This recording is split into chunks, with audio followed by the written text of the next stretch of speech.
Hello everyone, welcome to yet another day in the lovely clown decade where things are going to get worse before they get better. And I used to be relatively pessimistic about the time frame for things getting better. I used to always say it'll be 2029 after Labour's had their 5 years in government. But actually, as things have gone on, I don't think we're going to have to wait that long. And that is due to numerous reasons that I can't get into all of them in this video, but I am going to get into an awful lot of them. So we'll get the tedious stuff out of the way first. Rachel Reeves launches £7.3 billion National Wealth Fund. Chancellor says government aims to attract billions of pounds of private cash for big infrastructure projects. So first things first, this is not what a National Wealth Fund is when other countries have made them. What a National Wealth Fund is when the government has more money than it knows what to do with, think Norway and all the oil money that they get, they invest it into very safe investments, say very large companies over in America like Apple, like Amazon, big companies like that, so that you are guaranteed a return on investment. Now, if we were putting £7.3 billion into Apple or Amazon, probably wouldn't be so bad. But the problem is that isn't what this £7.3 billion is for, and it's not even the whole story. So the National Wealth Fund, which Reeves says will be established in less than a week, is designed to help projects such as ports, gigafactories, hydrogen and steel projects to attract a mix of investment, aiming for roughly £3 of private funds for every £1 of taxpayer cash. So effectively this is trying to kickstart industries that, to put it politely, are massively risky at the moment. In fact, the gigafactories are specifically for electric vehicles. That is a bubble that is currently popping. It is a bubble where the government for ages, this Tory government, would fine car manufacturers and car salesmen if they didn't sell a quarter of their stock as electric vehicles. So if they sold, say, 10 in a year, 3 of those had to be electric vehicles, and if they didn't do it, they'd fine the company. Well, the companies would now rather take that fine because nobody wants electric vehicles because they are way too complicated, the infrastructure is definitely not in place, and everyone frankly wants petrol and diesel cars because they're a hell of a lot more reliable. Anyway, we'll get into detail on everything that's being invested soon. The investment will then be managed by existing UK infrastructure bank, headed by the former HSBC chief executive John Flint, with support from a revamped British business bank best known for running the COVID business loan scheme, which was best known for basically being an absolute honeypot for fraudsters. I mean, I very much criticise government and corporations getting involved in one another, and this is probably the most blatant marriage of the two that I can see. We are very much clearly in the paradigm of post-Keynesianism. This is MMT on crack. This is part of the reason I don't think Labour are going to last very long. There is no way, even if this was put into industries that were guaranteed a return on investment, that this would last very long, because this is all going to be funded by more quantitative easing, which again is going to be invested into either the taxpayer cash going into this, or the private funds going into this. So it's all based on borrowed cash anyway. And then you look into details of what they're actually putting it into. The Chancellor insisted there will be a clear distinction between the National Wealth Fund and GB Energy. I mean, that's the other thing. They also want a nationalised energy company that is going to focus purely on green energy, which again, it's not the most reliable thing in the world. We get an awful lot of our energy from green sources, sure, but a large reason that it's cheap, that it's barely ever mentioned, is because when they are not running, it doesn't take into account the cost of them not running. That just goes straight to the fossil fuels that have to take their place. So they basically get to take their cake and eat it too when it comes to the financial statistics of green energy. Anyway, another publicly owned company proposed by Labour, which is GB Energy. While GB Energy will focus on the production of clean, low-carbon energy, investments made via the National Wealth Fund will seek to deploy £1.8 billion into port. That's about the only part of this that I think is okay, by the way. £1.5 billion for gigafactories, including for electric vehicles. Again, bubble-popping industry right there. £2.5 billion into clean steel. I mean, Port Talbot just closed because unclean steel wasn't profitable. I don't know how clean steel is going to be profitable. And then £1 billion for carbon capture. I have no idea how carbon capture will ever make a profit. All you do there is take carbon out of the atmosphere or catch it as it's being released by factories and then store it until it gets pumped underground. I don't understand where the money comes from. When you invest money into this, where does the return on investment come from? Where's the profit? and finally 500 million into green hydrogen. Which again, hydrogen, I remember years ago on Top Gear, James May really wanted hydrogen to be the fuel of the future. I don't know why exactly it was all switched out, probably because it wasn't as green as they said, or perhaps it was too expensive. But again, green hydrogen is probably something that I wouldn't blame them going into R&D on. I would not borrow money to investigate it, though, which is exactly what this is. But anyway, you get the point. £7.8 billion is going to be borrowed to then be invested into these very risky ventures, with the hope that private funds will be put into it as well, which again, most of that money, again, from the private sector as well, will probably come from either borrowing or quantitative easing. Given that interest rates are about 5%, you need a return on investment of over 5%. There's no way that these industries are going to guarantee that whatsoever. But I think one of the weirder points on the National Wealth Fund is that obviously the idea is going to be delivered by the Treasury. This was the tweet they put out. We are creating the new National Wealth Fund. This fund will help get the economy growing by unlocking investment, supporting thousands of jobs, and making every part of the country better off. Baseless platitudes. As far as I can tell, it might be true if you're building the port, and that's about it. But for some reason, in the picture, they've got wind turbines. The National Wealth Fund has absolutely nothing to do with power creation. I have no idea why they have put wind turbines there. It's a very, very odd message to send. But anyway, Mark Carney, the man who was governor of the Bank of England and decided to oversell gilts to kick out Liz Truss, decidedly had things to say on this National Wealth Fund, and wouldn't you know it, they were all sparkingly positive things to say about it. I think what's significant about not just the report, but the reaction to the report, really three things. One is scale of the money that's being set aside for the National Wealth Fund. I mean, these are tough times, they're straitened times, but £7.3 billion is a significant amount of money, and the impact of that money is going to be much bigger because it can crowd in a lot of private capital alongside government money. It's a lot of money, an awful lot of money, in times where Rachel Reeves came into office and pointed out, oh, there actually isn't very much money whatsoever, but it's okay because it's going to bring in a lot of private capital.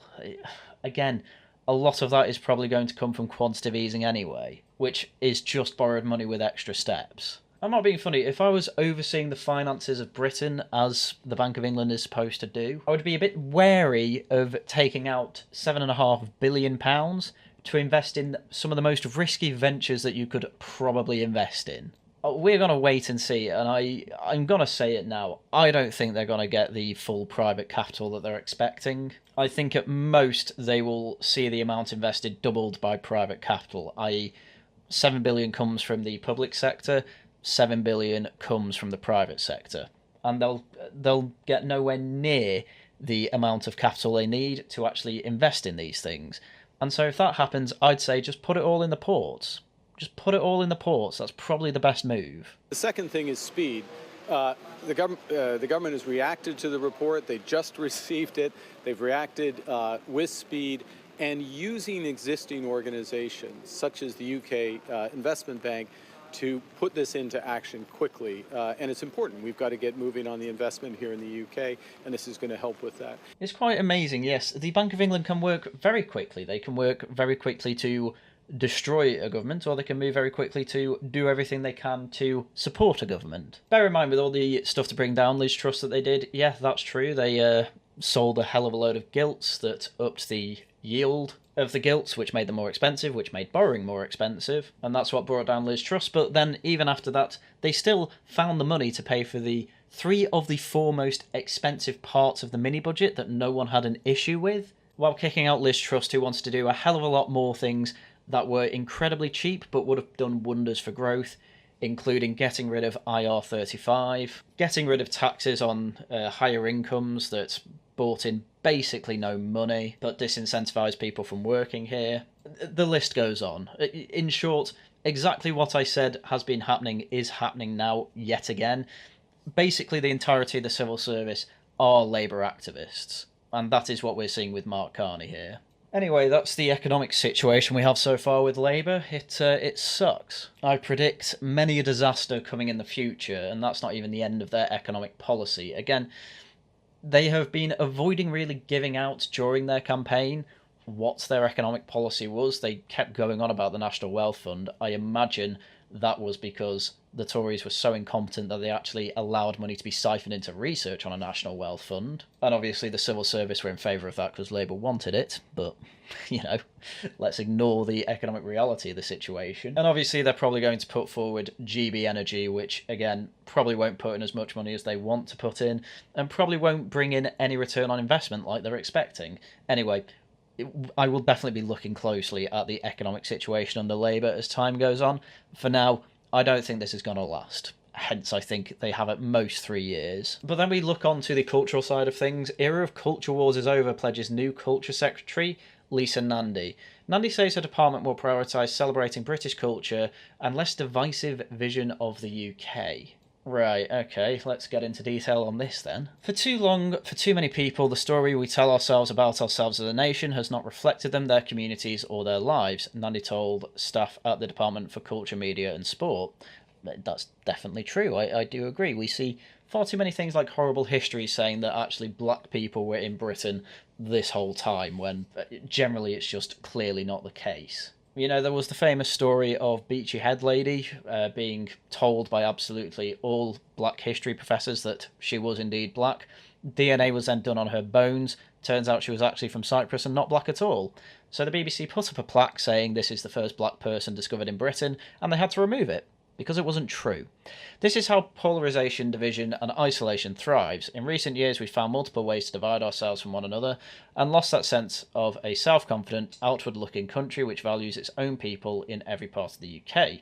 Changing that is the mission of this department. The era of the culture wars is over. So generally, to translate that, monoculturalism has been bad. We need to make a good multicultural story. That is what comes across in this little speech here. Again, when she says we're dividing ourselves, the entirety of the blame goes on people like me who want, Britain to be a monoculture, incorporating values, heritage, history, allowing people in that are either currently a part of that or want to be a part of that, and kicking out people that obviously are not part of that and have no interest in being a part of that. I'd say kick out people that burn the Union Jack on the cenotaph. Just kick them out the country, even if they were born here. But that's not going to happen. Carrying on the speech, Nandy said another goal would be to make culture more inclusive. See multiculturalism, recalling how a group of women from one of the council estates in Wigan, where she is the MP, hired a coach to see a play in Manchester about the role of women in the 80s miners' strike. Okay. It was a story that had been told about their lives so many times without them in it, she said, and it was magical to see their response to being put at the centre of their own story again. I love the implication that monoculturalism means absolutely no women involved whatsoever. That is the idea that these morons have. That is how I intend to serve our country, celebrating and championing the diversity and rich inheritance of our communities and the people in them. Nandy went on, governments don't make this country what we are. True, people do. And whether it's through investing in grassroots sports, a visible symbol of what our young people mean to us in every community, or enabling brilliant working class kids to succeed in drama, dance or journalism, to be fair, it has come out that working class people have a really hard time getting into all three of those, mainly because I want to add of DEI, diversity and inclusion, which all that does is give people who are already in the middle or upper classes, who are a minority, a massive step up. If you're gay, black, whatever, you have a massive step up, way above working class white kids, but certainly above middle class white kids as well. But obviously working class people don't really have the opportunity to do that. But for too long, many of whom geography is destiny, we will be a government that walks alongside them as they create a country I've believed in all my life but never quite seen. Her department, Nandy said, was central to that mission, telling the Department of Culture staff, working with you all to achieve that will be the privilege of my life. I'll be asking more of you than ever before, but I promise you that if you give it your all, I will always have your back. I mean, this is probably completely different to what the Tories said, because everyone in that department, or the vast majority I should say, not everyone, is going to be fully on board with this. We need to make everything as multicultural as possible, which, as I say, I don't think they really know what it means, because I don't know why, when saying I want more multiculturalism, it went straight to, yes, the white women of the miners' strike is exactly what people want from multiculturalism. because feminism is firmly on the back burner when it comes to things like that. I'm not joking when I say this. Every single woman involved in that miners' strike in real life was probably a TERF. Anyway, it's kind of no wonder that this is Labour's way of going. When it comes to culture, it's been telegraphed for literally years under Starmer. For instance, one of the first things they did after George Floyd died over in America, which definitely has everything to do with the UK, they put out this picture of Sir Keir Starmer and Angela Rayner having a bit of a kneel to show their fidelity to Black Lives Matter, which I think everyone, even people who are on board with Black Lives Matter, agrees now is pretty cringe. They also seem to turn up at absolutely every Pride march that goes on in the country. Well, I say everyone that happens in London, which I guess makes complete sense. Pride marches are very much mainstream at this point. It would be difficult for Labour, who are supposed to be on the left wing, to not turn up at these things, but obviously, given they are turning up at these things, you're probably going to see Stonewall being involved in pretty much every government department again, which they were being kicked out of, an awful lot of them. And they're already doing tangible things at the LGBT community. I don't even like calling them that, but what they want. The Tory government crackdown on so-called woke lanyards in the civil service has been dropped by Labour, the iPaper understands. Ministers are also set to consider whether or not they should revoke guidance on Whitehall diversity and objectivity, which critics claimed was an attempt to push the civil service to the right. So the new administration will reject the approach of the Tories, which was to make things less woke and more objective, more of an approach of you're all British, being gay really doesn't matter anymore. A government source said the government's entire focus is on the work of delivering change, not lanyards. So they're bringing lanyards back. The Cabinet Office said that ministers had not yet considered whether to continue implementing the comprehensive guidance on diversity and inclusion and impartiality for civil servants, which was published alongside Esther McVeigh's speech, who was the previous Culture Secretary. The full guidance does not mention lanyards, but does caution civil servants not to use official staff networks in Whitehall to push for political outcomes. It says civil servants should not consider use of impartial language in all forms of communication. This includes invitations to events, social media, public displays, banners and posters in public view, as well as emails to external stakeholders. In short, Labour don't know whether they should go full on, yeah, you can use all this political language and push for whatever political ideology you want using official civil service lines, or whether they should stay impartial. Labour don't know whether the civil service should stay impartial. That is what I am getting from this. Anyway, again, this is the first week, so not much will happen, but already quite a lot has been happening.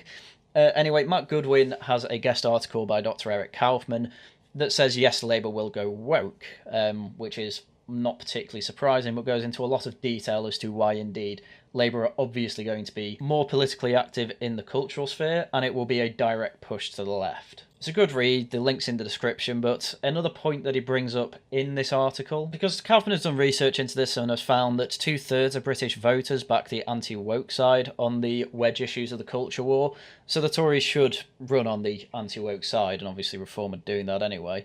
And while it's true that some of these issues are often not high on the list of priorities for voters, they can suddenly acquire enormous political and cultural power, especially when politicians are willing to target them and push them into the debate, as the Isla Bryson debacle in Scotland shows, who was a trans woman who tried to get into a women's prison, after, raping some people. So obviously people are uncomfortable with that, and this is the thing with Labour.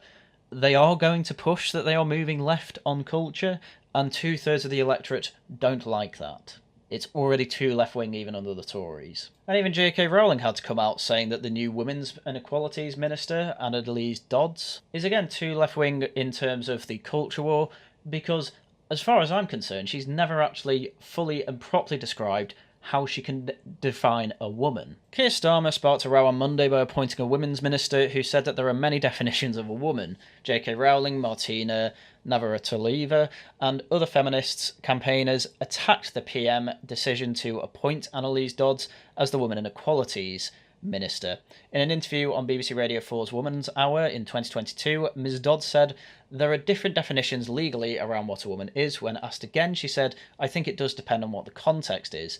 She has also pledged Labour is committed to modernising the Gender Recognition Act, saying the current process was intrusive, outdated and humiliating. Again, a clear move to the left in terms of culture. So when Lisa Nandy, the culture secretary, says that the era of the culture war is over, all she means is within the civil service. What she has basically said is, we are completely on your side, civil service, that everything to do with culture in Britain does need to move left. We will do nothing to stop you. In fact, they are openly saying that we are going to reject the guidance that says you need to be impartial. And in fact, in Parliament, we are going to be side by side with you moving forward. Everything's going to move left. 2/3 of voters absolutely hate it. I hope you can see why I don't think Labour are going to last the 5 years. And despite Keir Starmer trying to constantly say, I'm not woke, oh, we're now a patriotic party, they still have MPs that are openly an affront to our traditions and heritage. Here is Clive Lewis, Labour MP, not swearing in properly, I think is best to say. I take this oath under protest and in the hope that one day my fellow citizens will democratically decide to live in a republic. Until that time, I do solemnly, sincerely and truly declare and affirm that I will be faithful and bear true allegiance to His Majesty King Charles according to law. Yeah, if you do this, I think you should be kicked out of Parliament. I don't think you should be allowed to take your seat until you take the oath properly. You don't take it under protest, you take it fully willingly. And do affirm, if you're an atheist, because that's cringe, or solemnly swear that you will serve King Charles III in His Majesty's Parliament. And there were many people doing this as well. Clive Lewis was just the main one from Labour that I could pick out. But honestly, even trying to claim that they're the patriotic party, it's just ridiculous. They are doing it on a very surface level, calling things GB Energy and having Union Jacks everywhere. A lot like the Tories, what they actually do seems to not coincide with being patriotic members of Parliament. And again, many people in the UK are patriotic. It's not going to go down well with them. Anyway, on the topic of Labour being patriotic, Labour to allow 100,000 migrants to apply for asylum. Indication comes as first migrant boat crosses the Channel since Sir Keir Starmer took power. Some 90,000 migrants earmarked for deportation to Rwanda will be among the 102,000 who will be processed through the asylum system. The move came as the first migrant boat crossed the Channel since Sir Keir won the election, as his spokesman admitted it would be a challenging summer for the government. Their arrival takes the total who have crossed the Channel so far this year to a record 13,600 for this point in the year, the highest since the first migrants crossed in January in 2018. It is about 3% higher than the 13,172 at the same point in 2022, the previous record year. It is also 8% higher than the 12,000 at the same point in 2023. Asked if those arriving by small boats would now have the right to claim asylum, the Prime Minister's official spokesman said, "We need to ensure that the people who arrive here are processed so that people are not sitting in the asylum housed in expensive taxpayer-funded hotels, as they have been under previous administrations." Well, that sounds like a very good reason to send them straight to Rwanda then, doesn't it? Oh wait, the scheme was scrapped straight away. Literally the first thing he did, scrapped. Which was completely expected, by the way, but now how are they going to make sure they're not sitting, being housed in expensive hotels? There's only one way to do that as far as I can tell, and that's to just wave them through. Yeah, well done. You have asylum, well done. Oh, you've come from Albania, one of the safest countries in the world? Yeah, come on through. So obviously the large amount of illegal migrants crossing the Channel are going to increase the backlog, and so Labour claim that they want to stem the flow. And they intend to do that with a new Border Security Command, backed by 1,000 extra police with powers to treat people smugglers like terrorists. Ms Cooper announced on Sunday that the first steps in setting up the command by kickstarting the search from Monday for a former police, military or intelligence chief to head it. Alright, that sounds like it could be pretty good. Well, they found someone. So the man set to lead the fight against small boats, Neil Basu, has previously said that he is proud to be woke. Diversity and inclusion are the most important things in policing, and Suella Braverman's language as Home Secretary was racist. In other words, they have chosen someone who again is going to move left on the culture war as head of this small boat command, and he is someone there who basically thinks that job shouldn't exist. Just like we've got many people in the border force who basically don't think borders should exist. Robert Conquest's third law: to explain anything of an institution's actions, just assume that they are run by a cabal of their enemies. This is literally Labour setting the cabal of enemies up to head a command that no one on the left thinks should exist.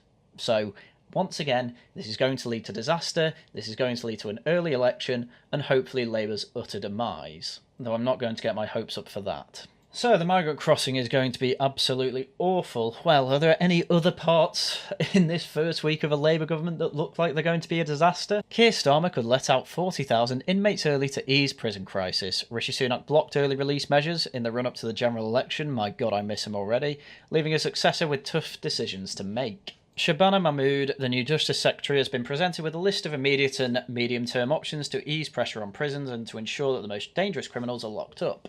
She has been advised by officials that the decision must be taken this week to prevent full capacity being reached by August 1st. This is when pressure on prisons eases as fewer criminals are sentenced or held on remand, as courts reduce their sitting days for a month and police tend to make fewer arrests.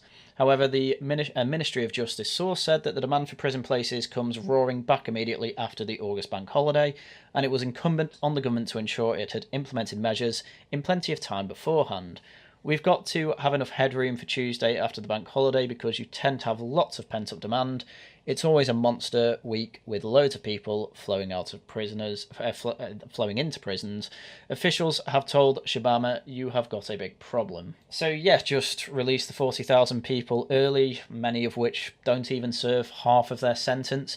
And most of the prisoners being released, to be fair, they are not violent criminals, but this still is not good. If you've ever seen the internet historians, The Virus 2, you will know that when Democrat governors were releasing prisoners to stem COVID in prisons, it ended up with a crime wave, a complete crime wave.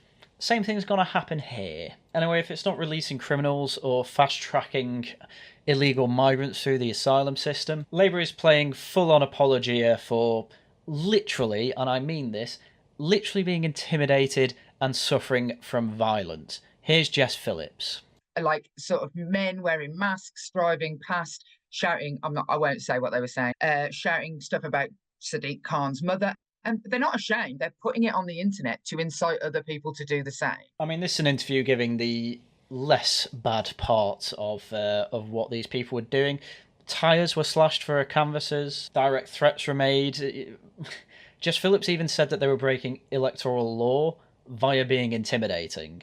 And when asked why they were doing it, this is what Jess Phillips had to say. It's simple to say that it's sectarian because, like I say, and people want desperately for me to announce that the people who were shouting at me and barracking me were Muslim men. The fact that they were men is actually quite significant to me. The fact that they were Muslim is not significant because the Muslim people in my constituency didn't behave like this. I mean, again, just a clear move. Well, I mean, Jess Phillips was always on the left, but how you can be shouted at constantly and be intimidated by, as Jess Phillips has openly said, Muslim men, and then say, yeah, they were doing it because they were men, is ridiculous to me. Oh, people want me to say that it's a sectarian reason. They want me to say it's because they were Muslim. Well, yeah, because it kind of gives us a sense that you understand the issue.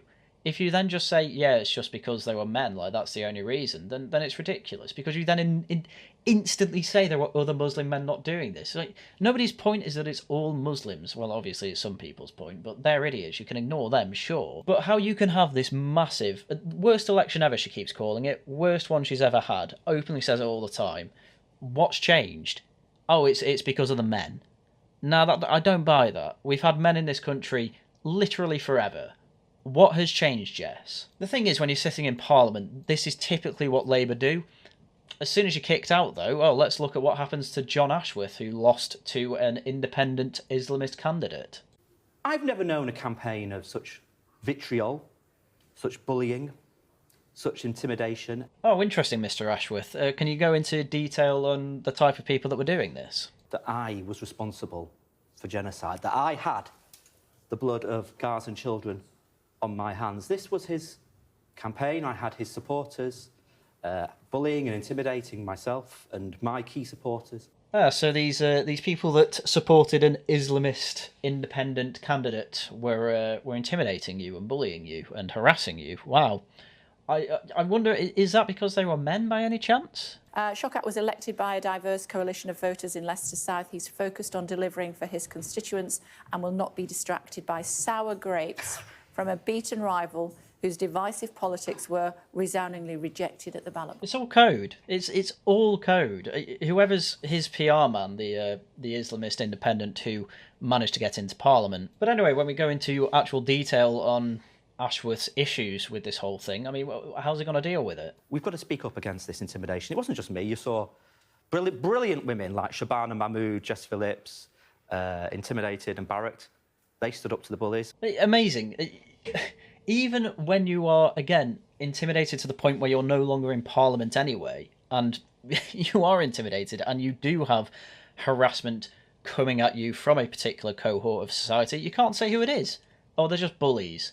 Oh, I was shouted at for committing genocide or whatever. Like, it's obvious who these people are. Completely obvious. It all has to be coded, but they can't say, yes, this is sectarian, this is radical Islamists. Can't say any of that. We might have another Manchester bombing. Again, if no one is going to stand up to these people, of course they're going to slowly take over Parliament. They have 4 independent MPs. Come next election, you will see an Islamic Party of Britain. We've had one in the past, but there will definitely be one again. And given we are a Christian country, that should absolutely not be happening, but it's obviously going to happen when you do absolutely nothing to defend British heritage, tradition, and culture, and say, no, we need to be open to all the other ones. Well, guess what? You get the terrible parts of all the other ones, and the country starts getting worse.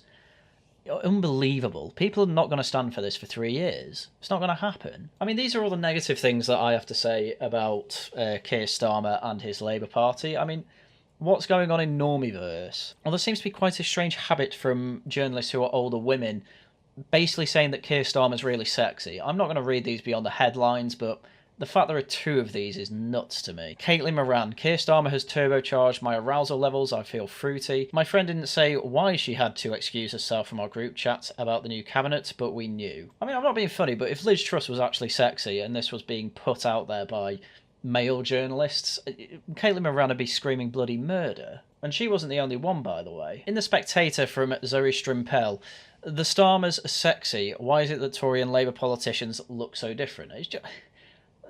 It's straight. These weren't the only 2 as well, by the way. There's just loads of people saying Starmer's sexy, despite the fact that he looks like a rat. I've been saying for some years that politics is all about vibes, and this is one of the worst examples of it. He looks sexy, therefore I like him in number 10. Okay? Why do these people get a vote? They're clearly not serious people. Being happy with politicians entirely down on their looks. It's just nuts. Over on Twitter, though, leftists like Otto English were saying it's like waking up to the smell of warm bread and then remembering it's a bank holiday every morning. The depths of my hatred for Otto English cannot be expressed on YouTube without risking losing the account. But this is in reply to the UK wants to be a reliable partner on science, says Patrick Vallance.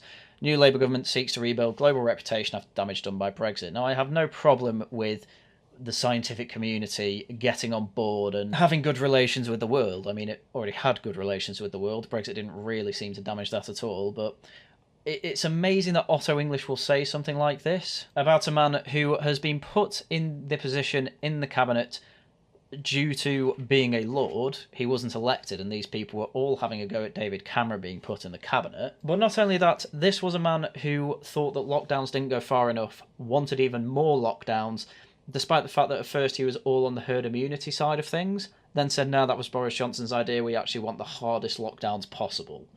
These are not the sensible adults and experts that we are all led to believe they are. They are complete maniacs. Luckily, he's not like Neil Ferguson, who was the head of implementing these lockdowns and the policy behind it, who then, within the first few weeks, went off to break lockdown rules to have an affair.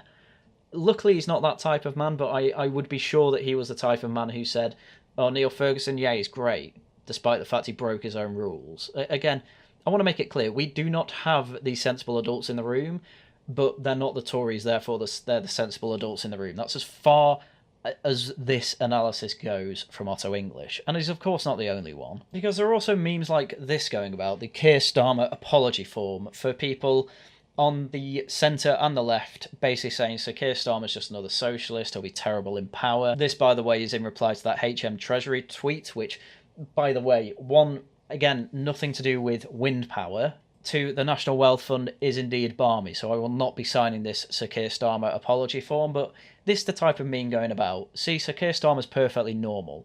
No, the things I've gone through are completely mental. They are not the type of thing I would expect from a government that is serious. I would not expect them from a government that is expecting to function properly This is why I have been saying for a while now that Starmer as leader probably has less than 3 years. I wouldn't be surprised if he's kicked out by 2026. And then when it comes to an early election, I expect one in 2027 to 2028, somewhere around that time period. They are not lasting the full 5 years till 2029. It's not happening. They're too mad. And they are doing things that are relatively unpopular. Okay, they're doing some big popular things with people that don't understand economics. Well, guess what? Every time Labour are in and they try this sort of thing, it's happened all the time in the past, reality catches up with them. Eventually, on the bright side, you get Margaret Thatcher. Hopefully, we will see our very own 21st century Margaret Thatcher coming in late 2020s. Whether that's Farage or some person in the Tory party that they're going to big up as the right-wing alternative, I don't know. It's looking more and more like it's going to be Farage or his successor. Who it's going to be, I don't know. I can't make that prediction. I can make the prediction on Labour not lasting very long. And centrists moving off to either the Lib Dems or possibly even finally giving Reform a chance. And people on the left of the Labour Party going over to the Greens. They're going to destroy themselves. Again, it's going to be a Green and Reform future.